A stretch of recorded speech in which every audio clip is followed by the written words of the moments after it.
kasama tayong isang ZX6R din na next model nung motor natin na so yun guys, testing natin itong ano, ZX6R.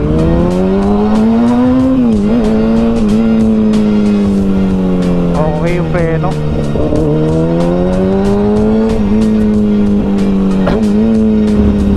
Okay naman, pero di ko alam kung saan yung ilaw. Clap the boom, I'm through. They wanna see what I'm about. So what is up guys, Timor Vlog here nga pala. Yes, we are back again for another video guys. Shish! Yes, we are back guys. So yan, for today's video yan, tambike tayo, kasama natin si Jua. Hey! Wow, naputok-putok pa yan. So yan, kamusta kayo? Sana okay lang kayo, Timor Vlog here nga pala. So yan, for today's video panisa na ata ng gasolina to. So yan guys, for today's video is wala, kape tayo, kasama natin to si paring Jua. Hey! Ayaw na magmili oh. Ayan, pag-usapan natin guys yung mga iba't ibang klaseng motor guys na para sa inyo, tulad ng Maxi Scoot. Sa big bike muna tayo, Maxi Scoot, Naked, Cruiser, Sports Bike. Kayo guys, ano bang trip nyo sa mga yun? Then pag-usapan natin kung ano ang mga katangian na mga yan. So guys, katulad yan, Naked guys, kadalasan sa ganyan, ang lalakas ng torque yan. Hindi basta-basta yung mga torque yan. Tingnan mo, papaangatin niya pa nga. Then ang sports naman guys, ano to, high revving and top speed talaga. Pero pag cruiser naman yan, kunyari na cruiser ka, iba naman yung sitting position nyo, ang baba ng seat height noon. Okay yun guys, pang ano, pang touring maganda. Pero kung bilis ang hinahanap mo, hindi para sa'yo yung cruiser guys. Kasi ginawa ang cruiser is for touring na parang relax ka, parang nasa sofa. Baka yung mga Harley, isa na rin yung ganun eh, touring bike siya na cruiser bike, ganyan. Yung taas-taas ng ano, taas-taas ng hawakan niya. Then yung puan mo napakababa, na para ka lang nasa sala. Ganun. Then yung Maxi Scoot na pinaka-relax, ito talaga yung parang sofa. Kaya kung di ka naman mahilig kumambyo at di ka pa marunong sa cambio or clutch, ito yung mga, may mga big bike tayo guys na ito na pwede sa'yo kasi piga-piga lang, wala nang cambioan to kasi nga automatic. Unlike sa mga nabanggit ko na sports, naked, tapos cruiser, yan may mga clutch yan. Sa adventure, wag na tayo mapunta sa adventure dahil ang adventure is wala pa tayo sa, kung medyo matagal-tagal ka na talaga nagmomotor, siguro kung gusto mo pang long ride pwede ang adventure. Pero kung as a beginner, pwede na tong naked. Itong MT-07 ang pinakamagandang naked guys na pang beginner. Although lakas ng torque niya, pero di ba, why not? Kung may experience ka naman sa pagmumotor, bakit hindi? Ito, first bike na to, yan. Then naka R6 na siya ngayon. Then sunod, later bike na yan. Patulad ako nun, sinakyan ko muna yung mga unang motor ko, CBR yan, CBR 500. Sinakyan ko muna yan bago ko binili, bago ko talagang pinagdesisyonan. Kasi kung mabase ka lang talaga sa itsura ng motor, wala. Ang mangyayari sa'yo pag nabili mo, ay ganito pala yung position, sakit pala sa likod, ganyan, di ba? Ikaw rin kawawa. Then ang labas, benta, swap or ano, di ba?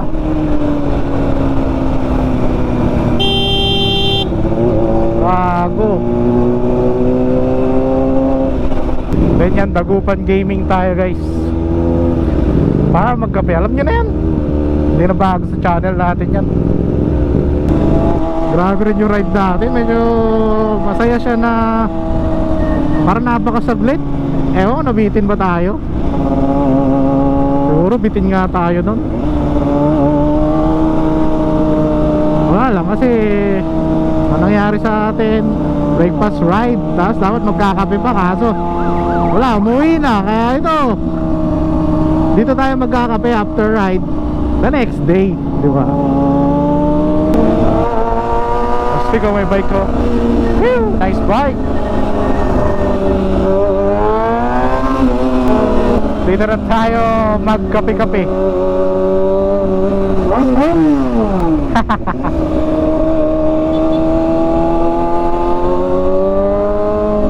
Napayes eh, no?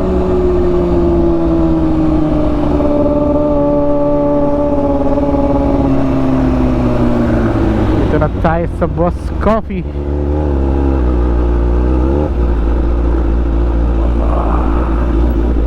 Opya. Opya. Parang mahina yung fan ko.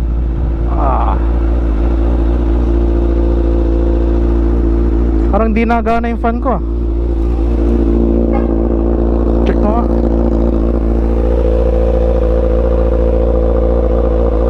Gana naman. So ayan guys, touch lang tayo dito sa Boss Coffee. Kala ko hindi gumagana yung fan ko.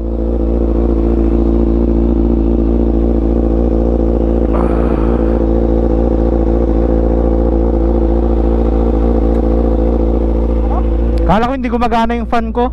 Ay, mga tao, minute? Oh, minute 107. 107. Hindi ako sanay.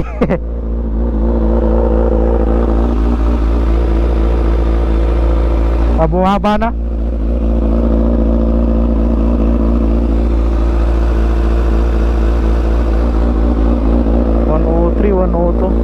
Kala ko kanina tumatas eh.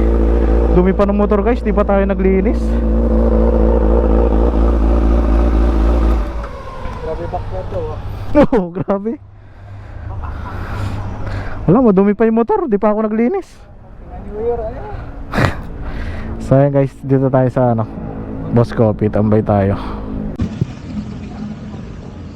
So ayan guys, dito tayo sa sa Boss Coffee ngayon. Guys, may kasama tayong isang ZX613 na next model nung motor natin na si Toothless guys. Ito kung nakikita nyo to, ito yung 636 na. Ito yung first na 636cc ng ZX6R. Ito na yung 2009 up model guys.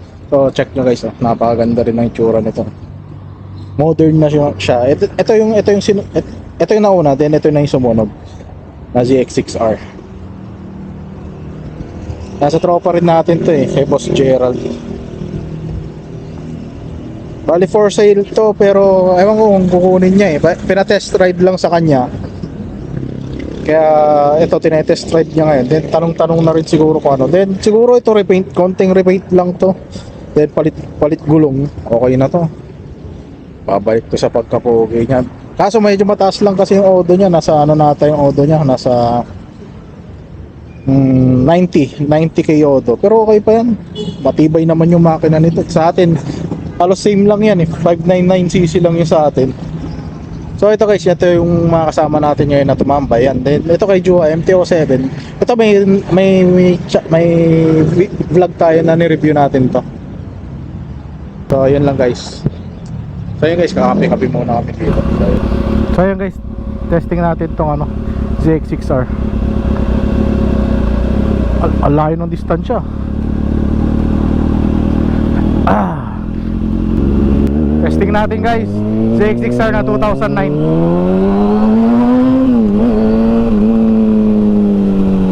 Okay yung preno.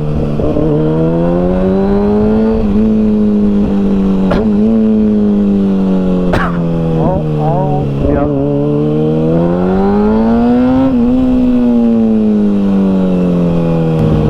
So guys, ito yung yung sumunod na gen sa motor natin. Test drive natin kasi bibili ng tropa, binebenta sa kanya. Testing lang natin, pero medyo parang okay naman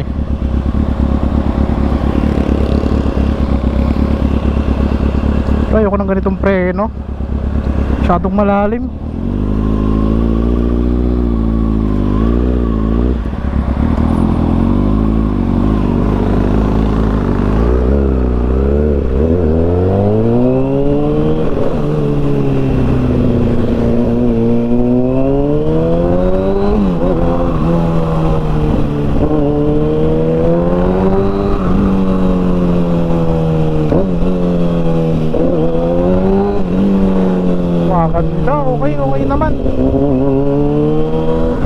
saka tahimik yung makina.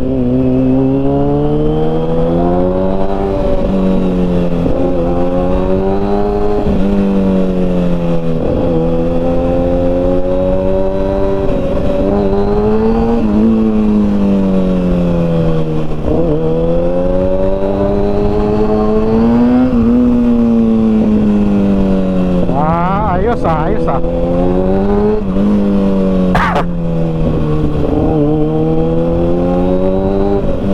Tahimik guys.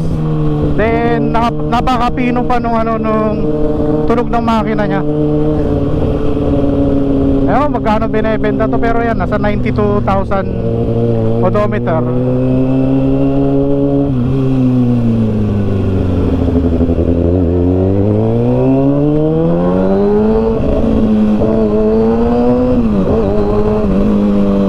Ay putex. Wala pang ilaw to. Wala palang ilaw to. Ay ilaw nito.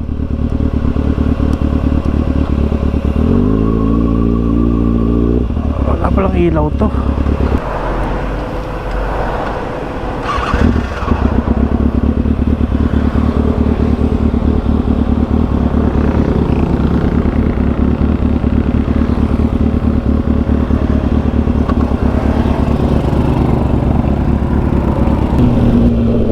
Okay pa siya, smooth.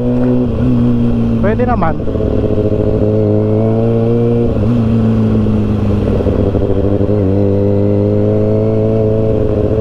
Hindi ko na mahanap yung ilaw, epic fail. So ayan guys, balik na natin dito. Okay naman, pero di ko alam kung saan yung ilaw.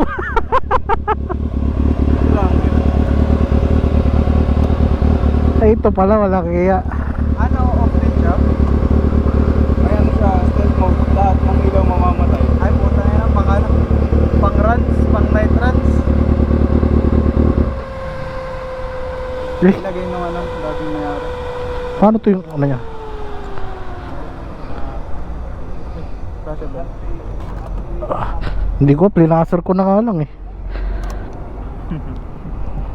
Saan mo pa? Pwede, tahimik yung ano. Naka-hazard? Ano yung hazard eh? Yun ba? Ayan, okay. Medyo hindi pa nakafix yung mga ano eh. Preno, pangit. Harap at likod. Okay yung preno? Mabawas na? Oo, manipis na to. Preno, baka brake pads lang to. Tapos pero preno, brake pads, tingin ko brake pads. Mura lang naman yun eh. Lalim oh. Kumakagat na siya. Yung fluid. Wala nang pressure. Tapos kumakagat siya pag malalim na lang. Wala nang Kumbaga kahit promeno ka na ng hard stopping, dumidiretso pa rin yung yung motor. sa fluid yun. Isang coupling yung fluid. Ano no, bleed no, i-bleed lang no. Papuno na ng hangin. Pero other than that, okay naman. Oh, tahimik. Maingay pa nga yung tensioner ko eh. Ito pino pre, maririnig mo lang dito makina. So ayan guys, ito yung ZX6R. Goods pa to.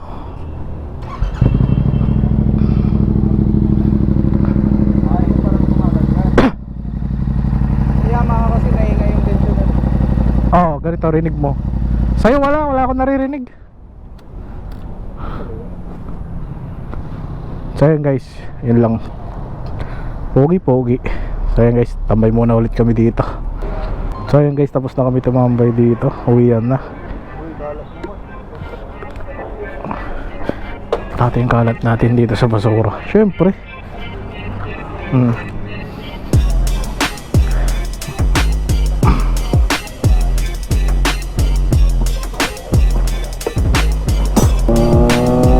So ayan, alam nyo na guys, pauwi naman na. Dito ko na natapos yung vlog ko. Team Maro Vlog, I'm out guys. See you next vlog. Bye bye. Shish.